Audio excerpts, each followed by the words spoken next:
टेक्निकचा फुल फॉर्म काय है? क्या फुल फॉर्म है एबीसी टेक्निक का? Always better always better control. ठीक आहे. Always better control. तर त्याबद्दल आपण एबीसी टेक्निक्स पाहिले होते. त्यानंतर आपण पाहिला होता ईओक्यू. सेकंड मेथड्स आहे किंवा सेकंड जी टेक्निक आहे ती कोणती आहे? ईओक्यू. ईओक्यू म्हणजे economic order quantity. Economic order quantity. त्याचे 3 मेथड्स आहे. कशा प्रकारे ते बघता येतात. त्यामध्ये फक्त order quantities, perfect approximate order quantities किती आहे ते पाहता येतात. तर 3 मेथड्स आहे ते आपण पाहू शकतात बोर्डवर पण. Tabular determination of EOQ, graphical presentation of EOQ आणि determination of EOQ by algebraic formula. ठीक आहे. तर आपण सगळ्यात पहिले कोणती मेथड पाहणार आहोत? Tabular determination. तर टॅब्युलर डिटर्मिनेशन मध्ये काल जे मी तुम्हाला सांगितलं होतं एक टेबल फॉर्म करायला. तुम्ही फॉर्म केला टेबल? यस. काढला Yes, टेबल sir. तो? Yes, sir. चालेल. सगळ्यात पहिला जो पॉइंट आहे तो आपण डिस्कस करू का त्याच्यामध्ये काय लिहिलेलं आहे. तर त्याच्यामध्ये पाहू शकतो आपण number of orders per year. ते एका इयर मध्ये किती ऑर्डर्स आलेले आहे? तर 12 ऑर्डर्स आलेले आहे. अँड अॅन्युअल ऑर्डरिंग कॉस्ट म्हणजे एका ऑर्डरसाठी ते 10 रुपीज चार्ज करत आहेत, है ना. 12 into 10 किती झाले? 120, है ना. 120 पर ऑर्डरिंग कॉस्ट झालेले त्याचे. त्याच्यानंतर annual inventory carrying cost. Annual inventory carrying cost म्हणजे 120 वर किती कॅरिंग कॉस्ट म्हणजे जो पण कॉस्ट लागतोय स्टाफचा असेल किंवा कॅरिंग कॉस्ट असेल किंवा त्याच्यावर जो फॉलोअप असतो, है ना, फॉलोअप असेल, प्रिंटिंग असेल, तर हा जो कॉस्ट आहे तो याच्यामध्ये इन्क्लूड केला जातो. अॅन्युअल इन्व्हेंटरी कॅरिंग कॉस्ट किती लागलेला आहे त्याला? 8.33 म्हणजे टोटल किती झालेलं आहे? 128.33 म्हणजे this is the total annual cost. कळालं? ठीक है. उसके बाद और एक एग्जांपल लेते हैं हम. For example number of orders per year. तर नंबर ऑफ ऑर्डर्स किती आलेले आहे? 10 ऑर्डर्स आलेले आहे. ठीक आहे. पण ते किती टाइम्स आलेलं आहे? 6 टाइम्स. तर म्हणजे 10 into 6 is equal to 60 rupees. ठीक है. तो जैसा क्या करते हो, this is the tabular determination of EOQ म्हणजे अप्रॉक्सिमेट क्वांटिटी किती आहे आणि त्याला चार्ज किती लागत आहे त्यानुसार आपण तो पाहतोय. ठीक आहे. तो हे 2 एग्जांपल लिहून घ्या वाटलंच तर. और कोई भी फॉर एग्जांपल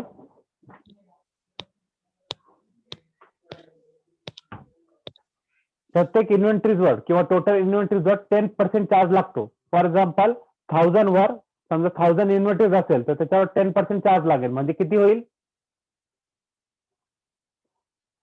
कितना होगा? 100 है ना. सो दिस इज अ प्रत्येक इन्व्हेंटरीवर 10% चार्ज लागतो. किती पण इन्व्हेंटरीज असेल तर फॉर एक्झाम्पल 500 असेल तर 10% लागेल म्हणजे 50 रुपीज, है ना. अशा प्रकारे तुम्हाला इन्व्हेंटरीचा कॉस्ट लागतो. About the tabular determination of EOQ. इतकंच आहे, जास्त काही नाही याच्यामध्ये. लिहून घ्या सगळे जे मी एक्झाम्पल सांगितले ते लिहून घ्या.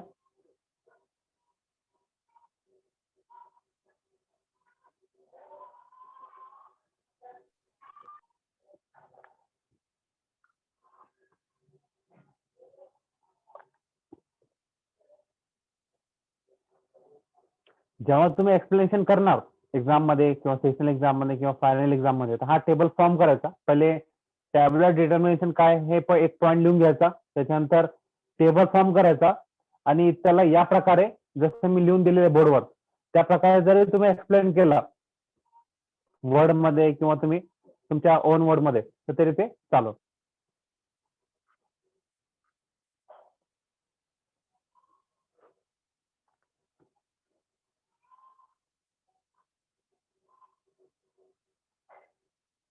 ठीक आहे. झालं लिहून सगळ्यांचं? Yes sir. ठीक आहे. त्याच्यानंतर लिहा graphical presentation of EOQ. Graphical presentation of EOQ. आता याच्यामध्ये आपण काय करतोय? ग्राफिकल जसं डाटा आहे पहिल्या याच्यामध्ये आपण टॅब्युलर फॉर्म मध्ये तो फॉर्म केला होता डाटा. ठीक आहे. रिप्रेझेंट केला होता. आता आपण काय करतो? डाटाच काय करतोय? ग्राफिकल प्रेझेंटेशन मध्ये दाखवतोय. बरोबर. लिहून घ्या EOQ can also be EOQ can also be EOQ can also be determined graphically. EOQ can also be determined graphically.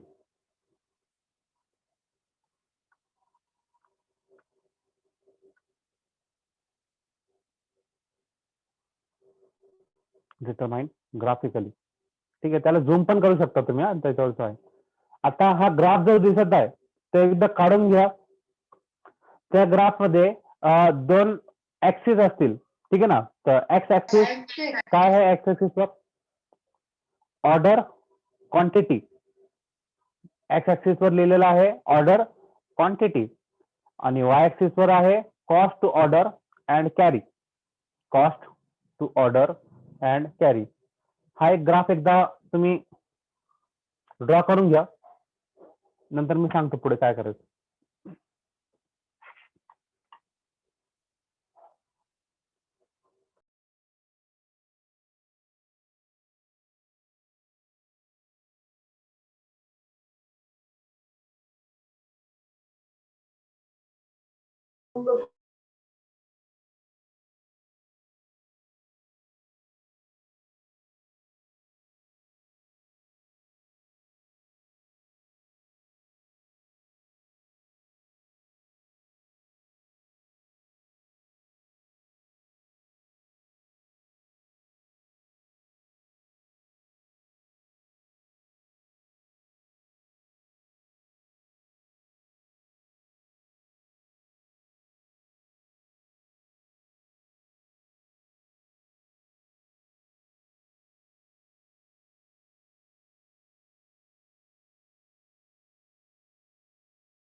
ठीक आहे, ड्रॉ केलं सगळ्यांनी. आता पहा त्याच्यावर लक्ष देऊ शकतो आपण ग्राफ कसा आलेला आहे. तर एक्स ऍक्सिस वर आहे ऑर्डर क्वांटिटी. बरोबर, किती ऑर्डर केली त्याची क्वांटिटीज आहे. त्याच्यानंतर वाय ऍक्सिस वर तुम्हाला दिसेल cost to order and carry. किती कॉस्ट लागलेला आहे, किती कॉस्ट एक ऑर्डर साठी द्यायचे आणि तिथे कॅरी करायचंय. ठीक आहे. त्याच्यानंतर तुम्हाला सेंटर मध्ये एक लाईन जाताना दिसतेय. त्याच्यावर आपण ओ डॉट सी लिहिलेलं आहे. ओ डॉट सी म्हणजे काय? तुमचं ordering cost. This is the ordering cost. Short मध्ये लिहू नका, मी ते जागा नव्हती म्हणून शॉर्ट मध्ये लिहिलेलं आहे. कॅपिटल ओ डॉट सी म्हणजे काय? Ordering cost. त्यानंतर एक सेंटर मध्ये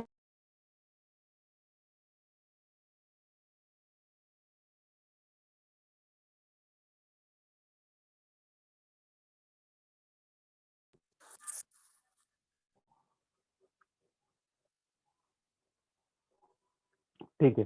तर यामध्ये तुम्ही अजून पाहू शकतात का अजून एक जे एक डॉट डॉट लाईन जी दिसते तुम्हाला. ठीक आहे. तर या लाईनना हे दोन लाईन क्रॉस झालेले एक लाईन जी दिसते तुम्हाला AOC annual ordering cost. Annual ordering cost ची लाईन जाताना दिसते तुम्हाला. ठीक आहे. ते दोघांना इंटरसेक्ट करताय. काय करताय? इंटरसेक्ट करताय. आणि जिथे या दोन लाईन मिळत आहे तिथे तुमचा काय होईल? तुमचा EOQ तुम्हाला भेटेल. आता वरती अजून एक लाईन जातीये total annual cost. Total annual cost total annual cost to order and carry. ठीक आहे. तर इथे जे लाईन भेटत आहे तुम्हाला, ठीक आहे, तुम्ही पाहत असतील का तुमची जी ए ची लाईन आहे, एचा जो डॉट जिथे दिसतोय, A dot, this is all about the EOQ. This is the actual और this is approximate EOQ, economic order quantity. म्हणजे ती इकॉनॉमिक ऑर्डर जर क्वांटिटी काढायची असेल तर ग्राफिकल प्रेझेंटेशनने पण तुम्हाला ती भेटेल. बरोबर. ठीक आहे. जसं आपण कॅल्क्युलेशन केलं होतं ना टॅब्युलर फॉर्म मध्ये, तसंच तुम्हाला ग्राफिकल मध्ये पण ती डायरेक्टली भेटू शकते. कारण तुम्हाला, ठीक आहे, अजून एक पॉईंट लिहून घ्या याच्यामध्ये. लिहिलं का X axis is equal to order quantity and Y axis is equal to cost order, total cost to order and carry. Yes, sir. Cost to order and carry. ठीक. आता पुढचा पॉईंट लिहा. The point occurs at A. The point occurs at A. The point occurs at A.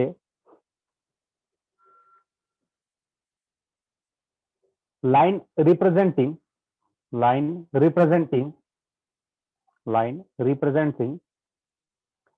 annual carrying cost, annual carrying cost, intersecting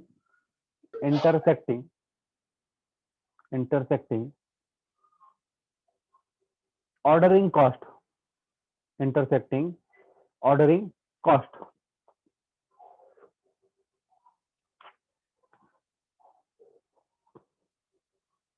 the point A is the approximate EOQ. The point A is the approximate EOQ. यानी point A जो है जिथे तुमची line cross होत आहे, कोणकोणती line cross होती है? ऑर्डरिंग कॉस्ट की लाइन क्रॉस होती है आणि एनुअल ऑर्डरिंग कॉस्ट की लाइन भी क्रॉस होती है ना. उसमें आप तुमचा जो EOQ आहे तो फाइंड करू शकता. ठीक है. So this is all about the graphical presentation of EOQ. Write down the third. Determination of EOQ by algebraic formula. Determination of EOQ algebraic formula. आता अल्जेब्रिक फॉर्म्युला म्हणजे काय? तुमचं कॅल्क्युलेशन आहे, कॅल्क्युलेशनच्या पार्ट मध्ये किंवा फॉर्म्युला ज्यामध्ये यूज करतोय आपण, this is the algebraic formula. Formula use करून आपण ते EOQ काढतोय. ठीक आहे. ते एक फॉर्म्युला लिहून घ्या. Determination of EOQ by algebraic formula. तर EOQ is equal to under root 2AB, 2 small a small b, 2AB upon small c small s,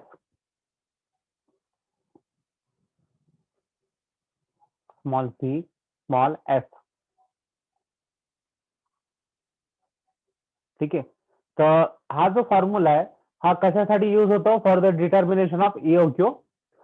problem आला होता तरी पण काय पण. आता याच्यामध्ये आपण पाहू शकतो सिंपली का A is equal to small A म्हणजे काय तुमचा annual consumption. Write down.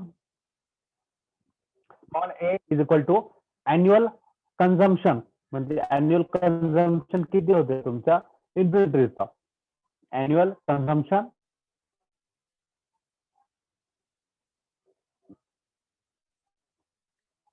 Small B is equal to small b is equal to buying cost per order.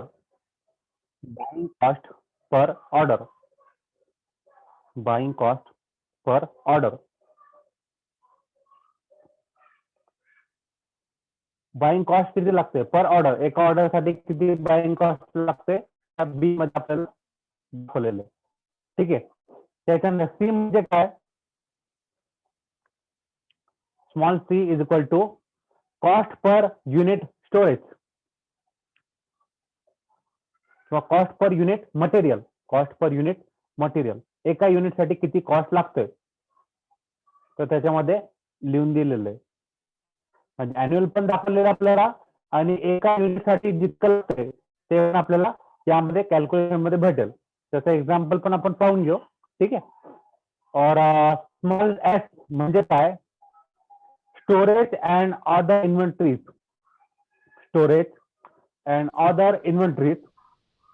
carrying cost storage and other inventories carrying cost storage and other inventories carrying cost. ठीक आहे. म्हणजे small ए क्या होगा कोणी सांगा small A म्हणजे काय यामध्ये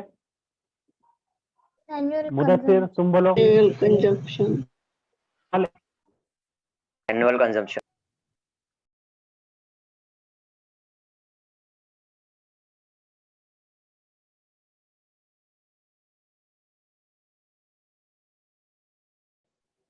एक मिनिट. आणि small B Buying cost order. Buying cost बरोबर. order. Small C Cost per unit. Cost per unit. एका युनिटसाठी किती कॉस्ट लागते त्या मटेरियलचा.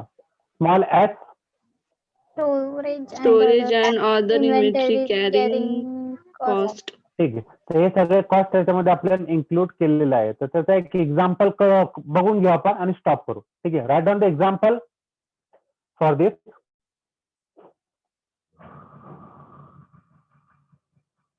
Annual usage of material annual usage of material annual usage of material annual usage of material is 1200 units. Annual usage of material is 1200 म्हणजे 1200 1200 units and it cost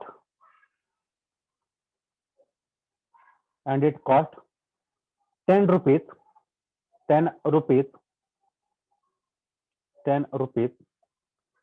to handle an 10 rupees to handle an order for this material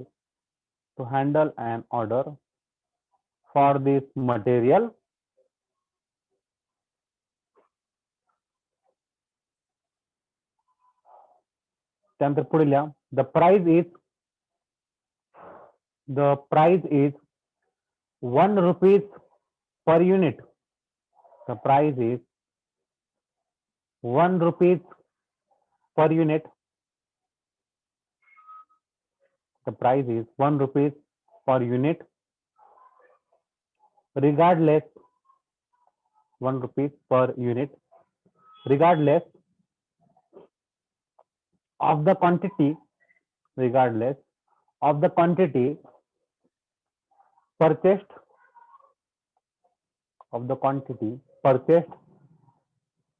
and carrying cost of inventories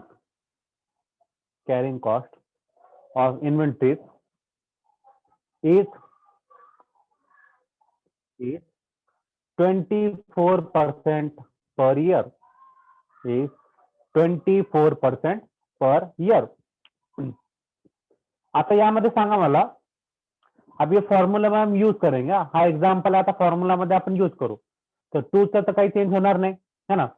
under route 2 into आता तुमचा small ए काय annual consumption. तर annual consumption किती होतं याच्यामध्ये annual uses किती होते 1200. हा म्हणजे 2 इंटू 1200 लिहा मग 2 इंटू 1200 इंटू आता स्मॉल बी काय आहे बाईंग कॉस्ट पर ऑर्डर है ना. तर बाईंग कॉस्ट याच्यामध्ये लिहिलेलं आहे it cost 10 rupees to handle order of material म्हणजे किती झाला 10 रुपीज म्हणजे 2 इंटू 1200 इंटू 10 बरोबर अपॉन आता स्मॉल सी काय आहे याच्यामध्ये small see the price per is unit. 1 rupees per Cost. Unit Cost per unit. Cost per unit. हा एका युनिट साठी किती कॉस्ट लागते आपल्याला 1 रुपीज तर मग लिहा 1 रुपीज.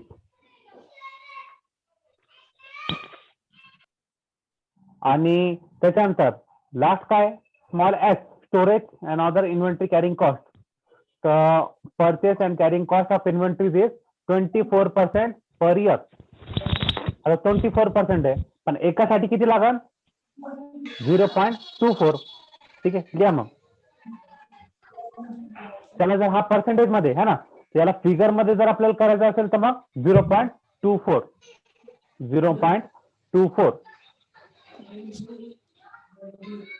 0.24. आता करा याचं कॅल्क्युलेशन करू शकतो स्टुडंट आणि किती येतं याचा आन्सर मला सांगा म्हणजे तो तुमचा EOQ असणार.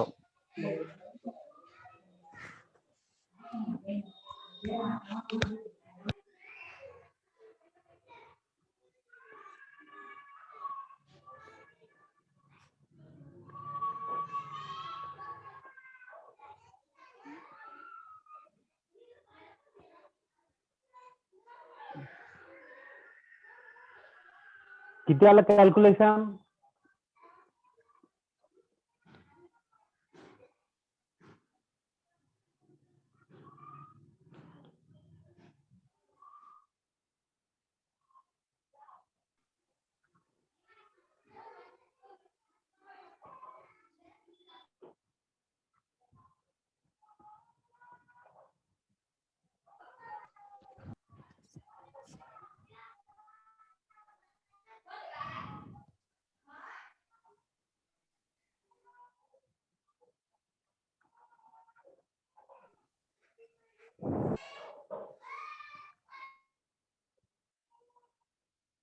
आता याचा आन्सर आला असेल तुमचा किती आलेला आन्सर बोर्डवरच लिहिलेलं आहे त्याचा आन्सर.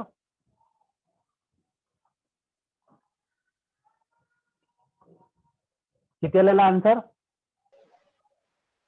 316 sir. Very good. म्हणजे त्याचा आन्सर किती आहे किती युनिट मध्ये 316 आणि हा कशाचा आन्सर आहे दिस इज द ऍक्च्युअल किंवा अप्रॉक्सिमेट EOQ कळलं. So this is the method for determining EOQ by algebraic formula बराबर. तर